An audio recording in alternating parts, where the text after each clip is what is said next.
രേണുവിന്റെ സഹോദരി ഇന്നലെ വീഡിയോയിൽ കാണിച്ചിട്ടുള്ള ബില്ല് 2001 ബില്ലാണോ? അതുപോലെ തന്നെ ഇത്രയും വരുമാനങ്ങളൊക്കെ കാണിക്കുന്ന, എനിക്ക് ലക്ഷങ്ങൾ വരുമാനമുണ്ട്, സബ്സ്ക്രിപ്ഷൻ വഴി 4 ലക്ഷം 5 ലക്ഷം 7 ലക്ഷം വരുമാനങ്ങളുണ്ട്, പല യൂണിവേഴ്സിറ്റിയിൽ നിന്നും എനിക്ക് ഭയങ്കര വരുമാനമുണ്ട്.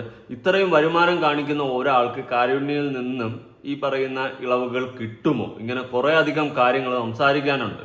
അതിനോടൊപ്പം തന്നെ രേണു എന്ന് പറയുന്ന വ്യക്തി മരിച്ചു പോകണമെന്ന് ആഗ്രഹിക്കുന്നവരാണോ നമ്മൾ മലയാളികൾ, അല്ലെങ്കിൽ നമ്മൾ ഈ വീഡിയോ കാണുന്ന ഓരോരുത്തരും? കുറേ കാര്യങ്ങൾ സംസാരിക്കാനുണ്ട്. വീഡിയോ ആദ്യമായി കാണുന്ന ചാനൽ സബ്സ്ക്രൈബ് ചെയ്യാനും വീഡിയോ ലൈക്ക് ചെയ്യാനും ഹൈപ്പ് കൊടുക്കാനും മറക്കണ്ട.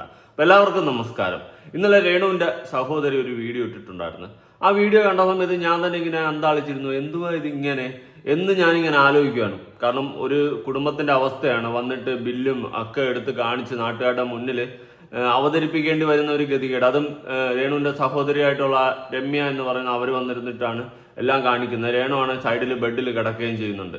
കമന്റ് ബോക്സിൽ എടുത്ത് നോക്കിക്കഴിഞ്ഞാലും ഇനിയിപ്പോൾ ഈ വീഡിയോ കഴിഞ്ഞാൽ അടുത്ത വീഡിയോ ചെയ്യുമ്പോൾ അവൾ ചാടി എണീറ്റിരുന്ന് വീഡിയോ ചെയ്യും എന്ന് തന്നെയാണ് ആൾക്കാർ പറയുന്നത്. ആൾക്കാരെയും കുറ്റം പറയാൻ പറ്റത്തില്ല. കാരണം അങ്ങനെയാണ് ഓരോ ദിവസം ഓരോന്ന് കാണിച്ചു കൂട്ടുന്നത്. ഇവിടെ രേണു എന്ന് പറയുന്ന വ്യക്തി നശിച്ചു പോകണമെന്നോ രേണു ഇല്ലാണ്ടാകണമെന്നോ എന്നൊന്നും നമ്മൾ ആരും പറയുന്നില്ല. പക്ഷെ മറിച്ച് ഇവർ കാണിക്കുന്നതും ചെയ്യുന്നതുമായ കുറെ പ്രവൃത്തികൾ, അത് വിയോജിപ്പുകൾ വരുമ്പോൾ നമ്മൾ വിമർശനങ്ങൾ ഉന്നയിക്കും. പിന്നെ രേണു റീസൺലി എനിക്ക് 2 ലക്ഷം രൂപയാണ് ഓരോ കീമയ്ക്ക് ആകുന്നത് എന്നൊക്കെ പറഞ്ഞുകൊണ്ട് അതിനുള്ള മരുന്നിന് 2 ലക്ഷം രൂപയാണ് ആവുന്നതെന്നൊക്കെ പറഞ്ഞ് വീഡിയോ ഇട്ട സമയത്ത് നമ്മൾ പറഞ്ഞിട്ടുണ്ടായിരുന്നു, ഈ ക്യാൻസർ പേഷ്യൻസ് അല്ലെ ക്യാൻസർ വന്ന രോഗികൾ മെഡിക്കൽ കോളേജുകളിൽ ട്രീറ്റ്മെന്റിന് പോകുമ്പം അത്രയും പൈസ ഒന്നും ആകത്തില്ല. അത് നമ്മളാരുമല്ല കണ്ടെത്തി പറഞ്ഞത്, ക്യാൻസർ പേഷ്യൻസ് ആയിട്ടുള്ള ആൾക്കാർ തന്നെ, അത് മെഡിക്കൽ കോളേജിൽ ട്രീറ്റ്മെന്റിൽ ഇരിക്കുന്ന ആൾക്കാരാണ് ഇതൊക്കെ വന്ന് നമ്മളോട് പറഞ്ഞത്. നമ്മൾ അതിനെ ഷെയർ ചെയ്തത്. ഓക്കെ, അപ്പോൾ അവർ ട്രീറ്റ്മെന്റിൽ ഇരിക്കുന്നവർ പറയുന്നത് ഇത്രയും പൈസയൊന്നും ആകത്തില്ല രേണു പറയുന്നത് പോലെയെന്ന്. അപ്പോൾ രേണുവിന് മാത്രം എന്തുകൊണ്ട് മെഡിക്കൽ കോളേജിൽ ഇത്രയും പൈസ ആകുന്നു? അപ്പോൾ അതവിടെ ഒരു ക്വസ്റ്റ്യൻ മാർക്കാണ്. എല്ലാവർക്കും കാരുണ്യം അത് ഇതൊക്കെ കാർഡും റേഷൻ കാർഡും BPL ഒക്കെ വെച്ചിട്ട് കിട്ടുന്നുണ്ട്. എന്നാൽ രേണുവിന് മാത്രം ഇതൊന്നും കിട്ടുന്നില്ല. ഇതെന്താ ഇങ്ങനെ എന്നുള്ളൊരു ചോദ്യം അവിടെ ബാക്കിയാകുന്നുണ്ടായിരുന്നു. അപ്പോൾ നമുക്ക് വിശദമായിട്ട് ഓരോന്ന് പരിശോധിക്കാം. ആദ്യം തന്നെ രേണുവിന്റെ വീഡിയോയുടെ കുറച്ച് ഭാഗങ്ങൾ നമുക്കൊന്ന് കാണാം. അതായത് രേണുവിനെ കൊല്ലാൻ നടക്കുന്ന റിയാക്ഷൻ വ്ളോഗേഴ്സ് അറിയാം. 2 ലക്ഷം രൂപയുടെ മരുന്ന് തട്ടിപ്പോണം, രേണുവിന് ക്യാൻസർ ഇല്ല എന്നൊക്കെ പറഞ്ഞിട്ട് ഒരു സംഭവം, ഒരു വീഡിയോ ഇട്ടിട്ടുണ്ടായിരുന്നു. ഓക്കെ, ആ വീഡിയോയിൽ ഒരു ബില്ല് സഹിതം ഈ രേണുവിന്റെ സഹോദരി കാണിക്കുന്നുണ്ട്. നമുക്ക് എന്തായാലും ഒരു അറിവേന്ന് കുറച്ചൊന്ന് ചെക്ക് ചെയ്യാം. മെഡിക്കൽ കോളേജിൽ നിന്നാണ് അത് വാങ്ങുന്നത്. അതിന്റെ പ്രൈസ് ബില്ലും ഇതിൽ എഴുതിയിട്ടുണ്ട്. ഓക്കെ, ഈ പ്രൈസും ബില്ലും ആണ് എഴുതിയിട്ടുള്ളത്. 2 ലക്ഷത്തിന്റെ ഒരു പ്രൈസും ബില്ലും ആണ് ഈ രമ്യ കാണിക്കുന്നത്. ഓക്കെ, അപ്പോൾ ഇതാണ് ആ ബില്ല് നിങ്ങൾ കാണുന്നല്ലോ. In house drug bank IHDB. ഇതിലൊരു ഡേറ്റ് കാണുന്നുണ്ട്, കണ്ടോ? ഇത് കണ്ടിട്ട് ബ്ലറായിട്ട് ഇരിക്കുകയാണ്. അപ്പോൾ നമുക്കിത് കുറച്ചുകൂടി ക്ലിയർ ആയിട്ടൊന്ന് എടുക്കാം. അപ്പോൾ ഈ ഡേറ്റ് കാണുന്ന സമയത്ത് 13/11/2001 എന്നാണ് കിടക്കുന്നത്. ഇതിനൊരു ക്ലാരിറ്റി കിട്ടിയാൽ കൊള്ളാം. എനിക്കറിയത്തില്ല ഈ ബില്ല് എന്താ ഇങ്ങനെ. ആ ബില്ലാണ് 2,26,228.50 ആണ് എമൗണ്ട് വന്നിട്ടുള്ളത്. അപ്പോൾ ഇതിലൊരു ഡേറ്റ് കാണിക്കുന്ന 13/11/2001 ആണ്. ഇത് എന്താണ് ഇങ്ങനത്തെ ഒരു ഡേറ്റ് എന്ന് എനിക്ക് മനസ്സിലാവുന്നില്ല. ഇത് ബില്ലിന്റെ ഡേറ്റ് ആണോ, ഇനി വേറെ വല്ല ഡേറ്റും ആണോ, ഇനി മരുന്ന് കണ്ടുപിടിച്ച ഡേറ്റ് ആണോ, എന്താണെന്നൊരു പിടിയില്ല. എന്തായാലും ഒരു ഡേറ്റ് ആണ്, DT എന്ന് ഇട്ടിട്ടുമുണ്ട്, കണ്ടോ? അപ്പോൾ ഈ ഒരു ഡേറ്റ് എന്ന് പറഞ്ഞിരിക്കുന്ന കൊടുത്തിരിക്കുന്ന സാധനം കണ്ടപ്പോൾ എനിക്കൊരു ഡൗട്ട്. ജസ്റ്റ് ഒന്ന് ചോദിച്ചെന്നേ ഉള്ളൂ. നിങ്ങളെ നാട്ടുകാരെ പറ്റിക്കുന്നു എന്നൊന്നും ഞാൻ ഉറപ്പൊന്നും പറയുന്നില്ല. പക്ഷേ ഈ ഡേറ്റ് എന്താണെന്ന് ക്ലിയർ ചെയ്തിരുന്നേ കൊള്ളായിരുന്നു. കാരണം ഒരു ഡൗട്ടുണ്ട്.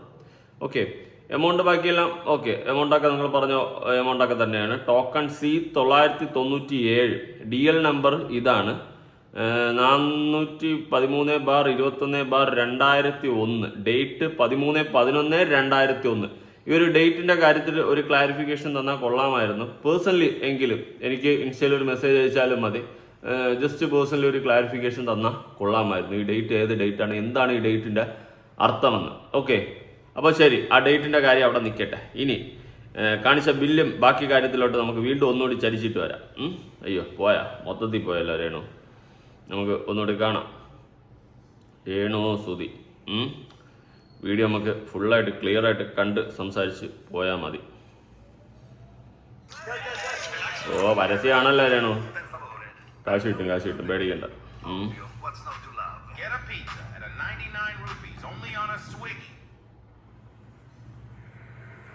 ഓക്കെ,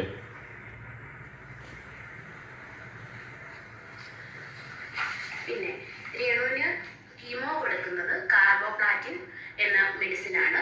അത് കൊടുക്കുന്നതിന് മുൻപായിട്ട് ഈ ഫെസ്കോ ഈ ഒരു ഇഞ്ചക്ഷൻ കൊടുക്കുന്നു, ഈ ആന്റിബോഡി ഇഞ്ചക്ഷൻ കൊടുക്കുന്നു. ഈ ഇഞ്ചക്ഷന്റെ കാര്യമാണ് രേണു പറഞ്ഞത്. 2 ലക്ഷത്തി സംതിങ് ആണ് ഇതിന്റെ വിലയെന്ന്. ഇത് ഇതാണ് രേണു പറഞ്ഞ 2 ലക്ഷത്തി സംതിങ് വിലയുള്ള ആ ഇഞ്ചക്ഷൻ. നമുക്ക് എന്തായാലും ഇഞ്ചക്ഷനിലോട്ട് പോവാം. ഇഞ്ചക്ഷനിലോട്ട് പോയിട്ട് ഇഞ്ചക്ഷൻ്റെ ഡീറ്റെയിൽസ് ഒക്കെ കുറച്ച് നോക്കണമല്ലോ. നോക്കാമേ. എന്താണ് ഈ മരുന്ന്? ഇതിൽ പെർട്യൂസുബാബ് എന്ത് തേങ്ങ ട്രസ്റ്റുബാബ് എന്ന് ഈ 2 മരുന്നുകൾ ഒരുമിച്ച് അടങ്ങിയിരിക്കുന്നു. ഇത് സാധാരണ കീമോതെറാപ്പി മരുന്നല്ല, മറിച്ച് ടാർഗറ്റഡ് തെറാപ്പി മരുന്നാണ്.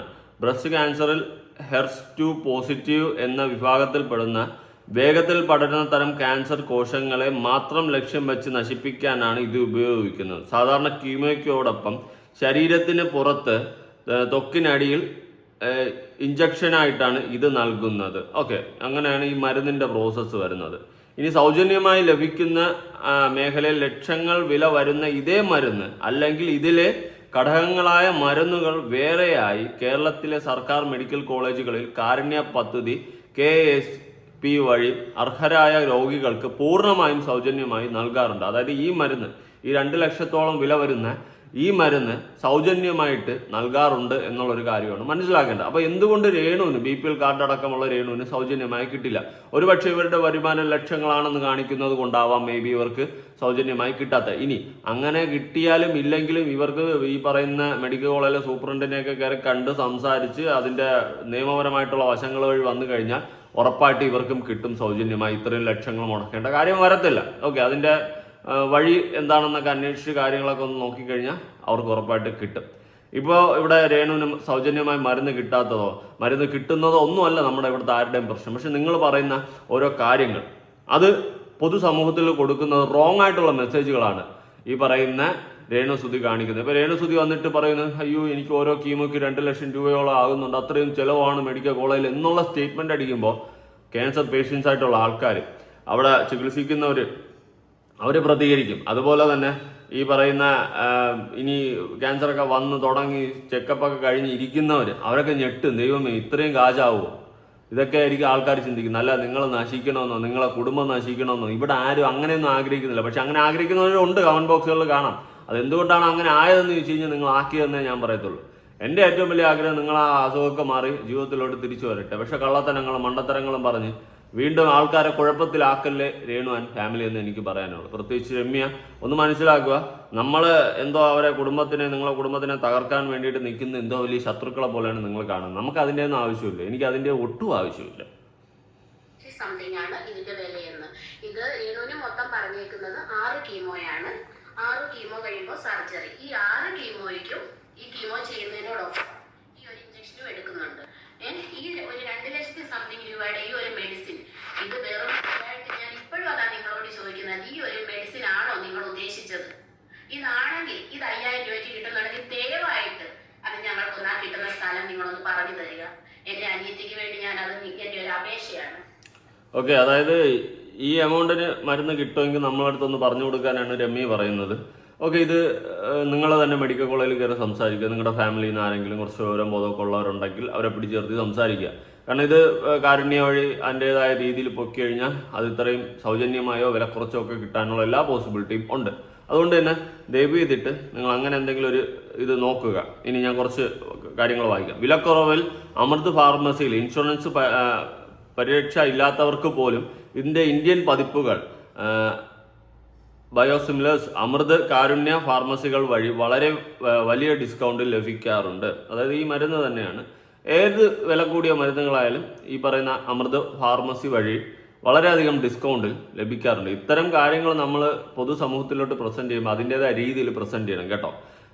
വഴി മെഡിക്കൽ കോളേജിലെ കൗൺസിലർ മുഖേനയോ അല്ലെങ്കിൽ ജില്ലാ ലോട്ടറി ഓഫീസർ വഴിയോ ഇതിനായി അപേക്ഷിക്കാം. വില്ലേജ് ഓഫീസിൽ നിന്നുള്ള വരുമാന സർട്ടിഫിക്കറ്റ്, റേഷൻ കാർഡ്, ഡോക്ടറുടെ സാക്ഷ്യപത്രം എന്നിവയാണ് പ്രധാനമായി ഇതുവഴി ഹാജരാക്കേണ്ടത്.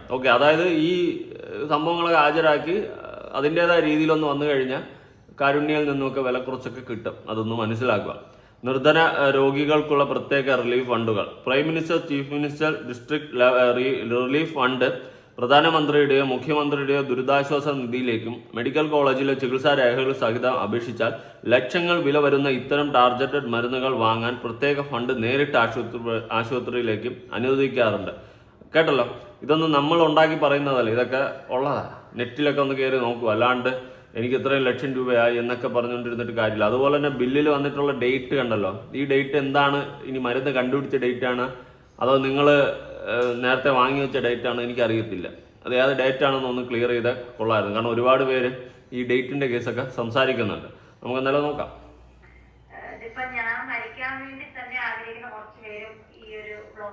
എന്ത് കാര്യങ്ങൾ? നീ മരിക്കാൻ വേണ്ടിയിട്ട്, നീ മരിച്ചിട്ട് നമുക്ക് എന്ത് കിട്ടാനാ? അതുവാ അല്ല, നീ സീരിയസ്ലി ഞാൻ ചോദിക്കുക, നീ മരിച്ചിട്ട് നമുക്ക് എന്ത് കിട്ടാനാ? നീ മരിച്ചിട്ട് നമുക്ക് എന്തെങ്കിലും കിട്ടാണ്? നേട്ടോ ഡോക്ടർ സുധി മരിച്ചു. വാ എന്തുവാ മണ്ടത്തരങ്ങളും വിളിച്ചു പറഞ്ഞു? എന്തിനാ? അല്ല, നീ എനിക്ക് സീരിയസ്ലി അതിന് ഉത്തരം എന്താ? നീ മരിച്ചിട്ട് നമുക്ക് എന്ത് കിട്ടാനാ? ഓക്കെ, നീ മരിച്ചിട്ട് നമുക്കൊന്നും കിട്ടാനില്ല. ഞാൻ മരിച്ച് നിങ്ങൾക്ക് വല്ലതും കിട്ടാണ്ട. ചിലപ്പോൾ നിങ്ങൾക്ക് വല്ലതും കിട്ടും, കുറച്ച് ആശ്വാസം കിട്ടും. കാരണം ഇതുപോലെ വലിച്ചു കീറുന്ന ചിലപ്പോൾ നിന്നേ. ഓക്കെ, നീ മരിച്ചിട്ട് നമുക്ക് എന്ത് കിട്ടാൻ? മണ്ടത്തരങ്ങൾ വിളിച്ച് പറയുന്നതിന് ഒരു കൈയും കണക്കുമില്ല, അതിന് ഒരു മാറ്റവും ഇല്ല. ഓക്കെ,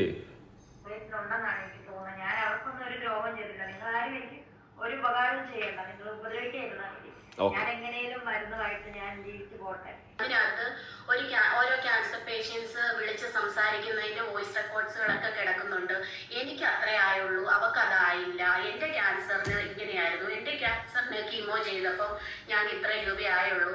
അത് പറയുന്നവരോട് എനിക്കൊരു കാര്യം പറയാനുള്ളത്, ഈ ക്യാൻസർ എന്ന് പറയുന്നത് അത് പല ടൈപ്സ് ഉണ്ട്, പല സ്റ്റേജസ് ഉണ്ട്. രേണുവിന്റെ ക്യാൻസർ, ബ്രസ്റ്റ് ക്യാൻസർ, അതിൽ HER2 പോസിറ്റീവ് ആണ് കാണിക്കുന്നത്. അപ്പൊ HER2 പോസിറ്റീവിന് അത് അതിതീവ്രമായിട്ട് സ്പ്രെഡ് ആയിക്കൊണ്ടിരിക്കുന്ന ക്യാൻസർ ആണ്. അത് അതിപ്രസരമുള്ള ഒരു ക്യാൻസറുമാണ്. അപ്പൊ അത് കാര്യങ്ങളൊക്കെ പറയുന്നത് കറക്റ്റാണ്, അത് ഉള്ളതാണ് രമ്യ പറയുന്നതല്ലേ. അപ്പം അതിൻ്റെ ചികിത്സ കാര്യങ്ങളൊക്കെ വേണം. പക്ഷെ രേണു വന്നിരുന്ന് പറഞ്ഞത് നിങ്ങൾ ഓർക്കുന്നുണ്ടോ? എനിക്ക് ഓരോ കീമോയ്ക്ക് 2 ലക്ഷം ആവുന്നു. അപ്പോൾ ഇത് കേൾക്കുന്ന സമയത്ത് ആൾക്കാരെന്ത് ചോദിക്കും, അപ്പോൾ ഇത്രയും ചിലവുണ്ടോ? അറിയാത്തവരൊക്കെ അതേ വിചാരിക്കത്തുള്ളൂ. അപ്പം നമുക്ക് പൊതുസമൂഹത്തിലോട്ട് നമ്മൾ കൊടുക്കുന്ന മെസ്സേജുകൾ കറക്റ്റായിരിക്കണം, അത്രേ ഉള്ളൂ. ഇനി തെറ്റ് പറ്റി കഴിഞ്ഞാൽ അത് തിരുത്തി പറയുക. അല്ലാണ്ട് വന്നിരുന്നിട്ട് നമ്മളെന്തോ വലിയ അപരാധം ചെയ്ത് നിങ്ങളുടെ രേണു മരിക്കണം, ഇതൊന്നും നമ്മൾ ആരും ആഗ്രഹിക്കുന്ന പോലുമില്ല, നമുക്ക് അതിൻ്റെ ആവശ്യവുമില്ല. ഓക്കെ, നിങ്ങളെന്താ വിചാരിക്കുന്നത്? നമുക്ക് എല്ലാവർക്കും കൂടി രേണുവിന് എന്തെങ്കിലും സംഭവിച്ചു കഴിഞ്ഞാൽ ഹാപ്പി ആവുമെന്ന്? മണ്ടത്തരങ്ങൾ വിളിച്ച് പറയരുത്. ഓക്കെ, നൂതനമായ ചികിത്സാ രീതികൾ കണ്ടുപിടിച്ചിട്ടുണ്ട്, ടാർഗറ്റഡ് തെറാപ്പി. ആ ടാർഗറ്റഡ് തെറാപ്പിയിൽ ഉള്ള ഒരു ഇഞ്ചക്ഷൻ ആണ് ഫെസ്കോ 600 mg. ഓക്കെ, ഈ ടാർഗറ്റഡ് തെറാപ്പിയിലെ സാധനമാണ് ഞാൻ നേരത്തെ വായിച്ചത്. ഈ ടാർഗറ്റഡ് തെറാപ്പി ആയിട്ടുള്ള മരുന്നിനെ കുറിച്ചിട്ട് നിങ്ങളടുത്ത് നേരത്തെ ഞാൻ വായിച്ച് കാണിച്ചിരുന്നില്ല. ഞാൻ വേണമെങ്കിൽ ഒന്നുകൂടി വായിച്ചു തരാം. അപ്പോൾ നിങ്ങൾക്കൊക്കെ കുറച്ചുകൂടി സമാധാനം. ഈ ടാർഗറ്റഡ് തെറാപ്പി, ടാർഗറ്റ് ഇല്ലാത്ത തെറാപ്പിയൊക്കെ. ഓക്കെ, അത് എവിടെയായിരുന്നു? ഇതാണ് സാധനം അല്ലേ.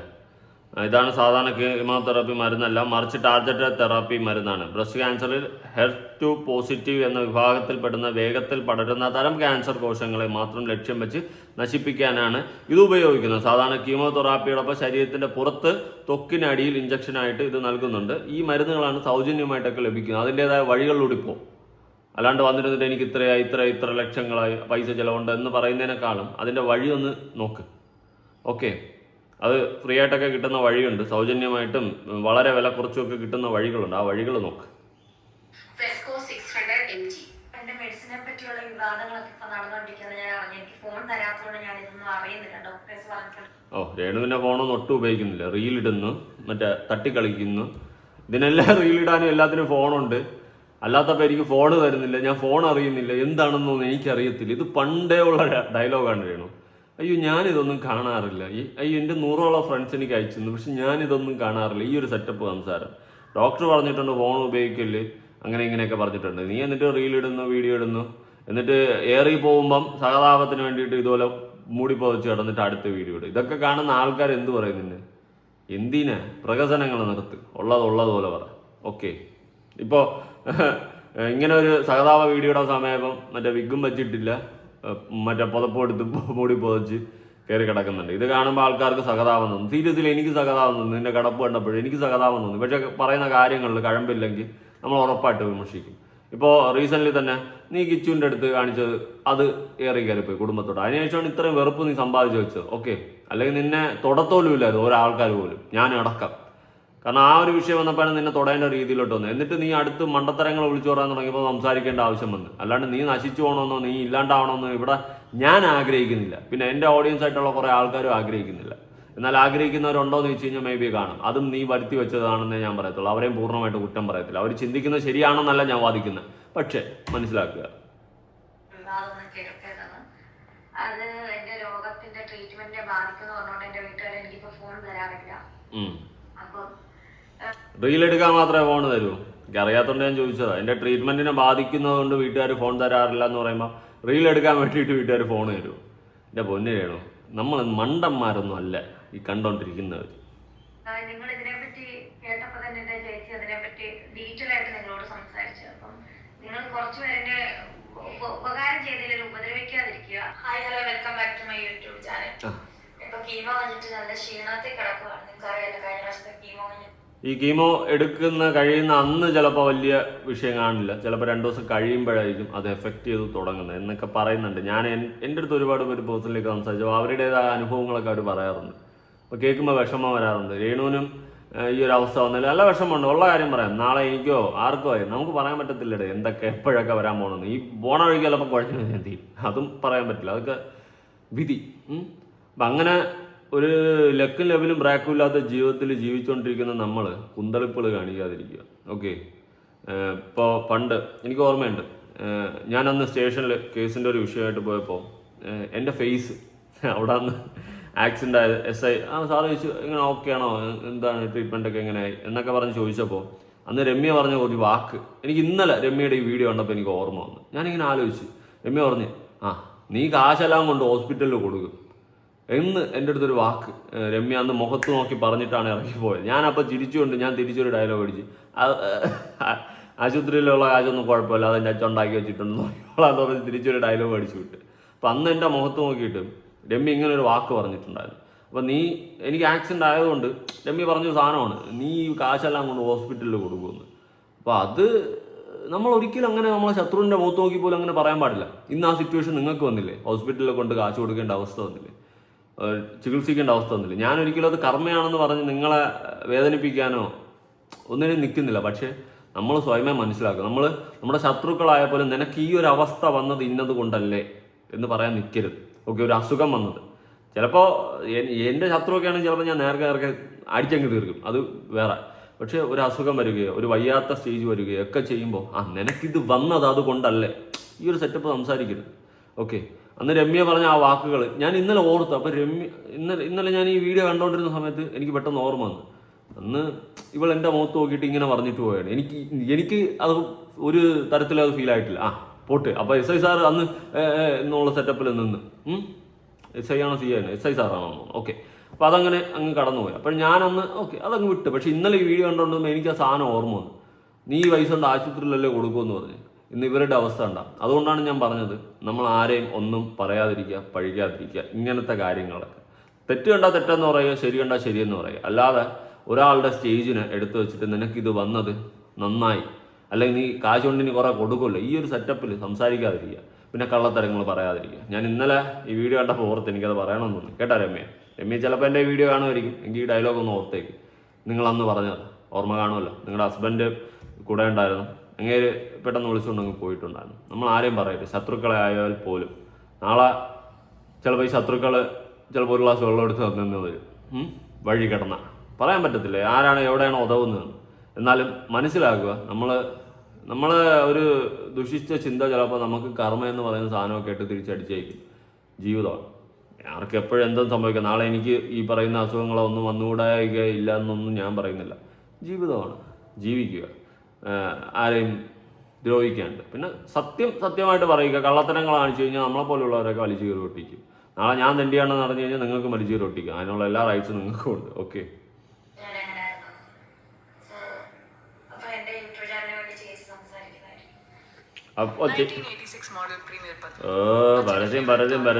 പരസ്യത്തിന് ഒരു കുറവുമില്ല.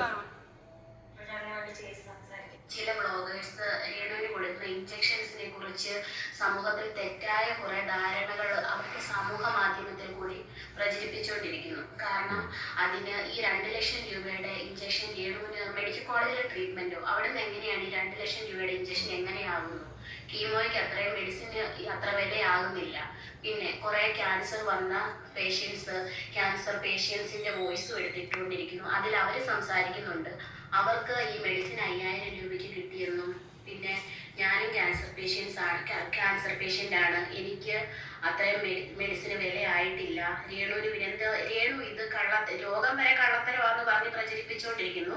അതിൻ്റെ കൂടെ ഇപ്പോൾ ഈ മെഡിസിൻ്റെ കാര്യത്തെക്കുറിച്ചും തെറ്റായി ഇവര് നമ്മളെ സ്നേഹിക്കുന്ന ഒരുപാട് നല്ല മനുഷ്യരുണ്ട്, രേണുവിന് വേണ്ടി പ്രാർത്ഥിക്കുന്ന ഒരുപാട് നല്ല മനുഷ്യരുണ്ട്. അപ്പൊ ഞാൻ നല്ലവനാണോ രമ്യ? ഞാൻ പ്രാർത്ഥിക്കാറുണ്ട് കേട്ടോ, സത്യം. ഞാൻ ചുമ്മാ പറയുന്നതല്ല, ഞാൻ പ്രാർത്ഥിക്കാറുണ്ട്. കാരണം ഞാനും ഒരു സമയത്ത് ഹോസ്പിറ്റലിലൊക്കെ കിടത്തിട്ടുള്ള വ്യക്തിയാണ്. അവിടുത്തെ സിറ്റുവേഷനും കാര്യങ്ങളൊക്കെ എനിക്ക് നല്ലോണം അറിയാം, കാശ് പോകുന്നതായാലും എല്ലാം. അപ്പം നമ്മൾ ആർക്കും ഇതൊന്നും വരരുത്, അല്ലെങ്കിൽ ആർക്കും ഒരു അപകടം പോലും വരരുതെന്ന് ആഗ്രഹിക്കുന്ന ആൾക്കാരാണ്. അപ്പോൾ ശരി, ഇതാണ്. ഇപ്പോൾ മരുന്നിൻ്റെ കേസായാലും ഞാൻ പറഞ്ഞില്ലേ, ലക്ഷങ്ങൾ വില വരുന്ന ഈ മരുന്ന് കാരുണ്യ വഴിയൊക്കെ വളരെ വില കുറച്ചും ഫ്രീ ആയിട്ട് സൗജന്യമായിട്ടൊക്കെ കിട്ടാനുള്ള പോസിബിലിറ്റീസ് ഉണ്ട്. പിന്നെ നിങ്ങൾ ഈ പറഞ്ഞ പോലെ നിങ്ങൾക്ക് ലക്ഷങ്ങൾ വരുമാനം ഉണ്ടെന്ന് കാണിച്ചു കഴിഞ്ഞാൽ ചിലപ്പോൾ കിട്ടാനുള്ള ചാൻസ് കുറവാണ്. എങ്കിലും BPL കാർഡും മഞ്ഞ കാർഡും ഒക്കെ കാണിച്ചു കഴിഞ്ഞാൽ അതും കിട്ടും എന്നതാണ് മനസ്സിലാക്കേണ്ടത്. അവർക്ക് പോലും തെറ്റായ ഒരു സന്ദേശമാണ് ഇവർ ഇതിൽ കൂടി കൊടുത്തുകൊണ്ടിരിക്കുന്നത്. അപ്പം നമ്മൾ ക്യാൻസർ പേഷ്യൻസിന് തെറ്റായ സന്ദേശം കൊടുക്കുന്നു എന്നാണ് രമ്യ പറയുന്നത്. നമ്മൾ എന്ത് തെറ്റായ സന്ദേശം കൊടുത്തു? ക്യാൻസർ പേഷ്യൻസ് ആയിട്ടുള്ള ഒരു ട്രീറ്റ്മെന്റിൽ ആയിരിക്കുന്നവരൊക്കെ പറയുന്ന കാര്യങ്ങളാണ് നമ്മൾ കൊടുത്തത്. ഓക്കെ, സത്യാവസ്ഥ എന്താന്ന് നമ്മളിപ്പോ ഈ ബ്ലോഗേഴ്സിനെ ബോധിപ്പിക്കാൻ ആയിട്ട് ചെയ്യുന്ന ഒരു വീഡിയോ അല്ല. ഓക്കെ, നമ്മളെ ബോധിപ്പിക്കേണ്ട, നമുക്ക് അതിൻ്റെ ആവശ്യമില്ല. നമ്മൾ കണ്ണിൽ കാണുന്ന കാര്യങ്ങൾ ശരിയും തെറ്റും വേർതിരിച്ച് നമുക്ക് ശരിയെന്ന് തോന്നുന്നു നമ്മൾ പറയുന്നുണ്ട്. നമുക്ക് ബോധിപ്പിക്കുകയും വേണ്ട, നമുക്ക് സർട്ടിഫിക്കറ്റും വേണ്ട. പക്ഷേ ആ ബില്ലിൽ കാണിച്ചൊരു കാര്യം നാട്ടുകാരൊക്കെ ഇപ്പോൾ സംസാരിച്ചു തുടങ്ങിയിട്ടുണ്ട്. അതെന്താണെന്നൊന്ന് ക്ലിയർ ചെയ്തേക്ക്, അല്ലെങ്കിൽ ചുമ്മാ അതിൻ്റെയും കൂടി ചീത്ത പേര് കിട്ടും. ഓക്കെ, അതിപ്പോൾ പലരും എടുത്ത് കാണിക്കുന്നുണ്ട്. 2001 ബില്ലാണോ, പിന്നെ എന്താണ് ഇങ്ങനെ എന്നൊക്കെയുള്ള രീതിയിൽ. അപ്പം നിങ്ങളുടെ അഭിപ്രായങ്ങളും കാര്യങ്ങളൊക്കെ ഉറപ്പായിട്ട് താഴെ കമൻറ്റ് ചെയ്യുക. രമ്യ എൻ്റെ വീഡിയോ കാണുകയാണെങ്കിൽ ഒന്ന് ചിന്തിച്ച് നോക്ക്. അന്ന് സ്റ്റേഷനിൽ വെച്ച് പറഞ്ഞത് ആരും എങ്ങനെ പറയരുത്. എപ്പോഴാണ് നമുക്കൊക്കെ എന്താണ് സംഭവിക്കുന്നതെന്ന് ദൈവത്തിന് പോലും അറിയത്തില്ല. ഓക്കെ, ഞാൻ എൻ്റെ ലൈഫിനെ കുറിച്ച് പറയാനാണെങ്കിൽ നിൽക്കുന്നില്ല, പറയത്തില്ല. ഓക്കെ, അപ്പം അതുപോലെ തന്നെ ഞാൻ വീഡിയോ ചെയ്ത് തീർന്നതിന് ശേഷമാണ് ഈ സാധനം ഞാൻ കാണുന്നത്. ഇതിൽ 5/11/2020 ഇപ്പുറത്തെ സൈഡിലും ഡേറ്റ് കിടക്കുന്നുണ്ട്. മറ്റതിനി വേറെ വല്ല ഡേറ്റ് വേണം, ഇനി മരുന്ന് കണ്ടുപിടിച്ച ഡേറ്റ് ആയിരിക്കും. ചിലപ്പോൾ ഇത് ബില്ലിൻ്റെ ഡേറ്റ് ആവാൻ ചാൻസ് ഉണ്ട്, എനിക്കറിയത്തില്ല. നിങ്ങൾ ഇതിനൊരു ക്ലാരിറ്റി തന്നേ പറ്റത്തുള്ളൂ. ഇതെന്തുവാ അത് കാണുമ്പോൾ ഒരു ഡൗട്ട് തോന്നുകയാണ്. കാരണം നിങ്ങൾ ഈ പറയുന്ന ഈ സമയത്ത് വാങ്ങിയ ഡേറ്റ് ഈ ബില്ലിൽ ഉടനീളം കാണാനില്ല. അപ്പോൾ ബില്ലിൽ ഉള്ള ഡേറ്റ് ഇതാണ്. ഇനി അവിടുത്തെ പ്രിന്റിംഗ് മിസ്റ്റേക്ക് ആണോ എന്താണെന്നൊന്നും അറിയത്തില്ല. ഇതിനൊരു ക്ലാരിറ്റി വന്നു കഴിഞ്ഞാൽ കുറച്ച് നല്ലതായിരിക്കും. അപ്പോൾ ശരി, പുതിയൊരു വീഡിയോ ആയിട്ടാണ്.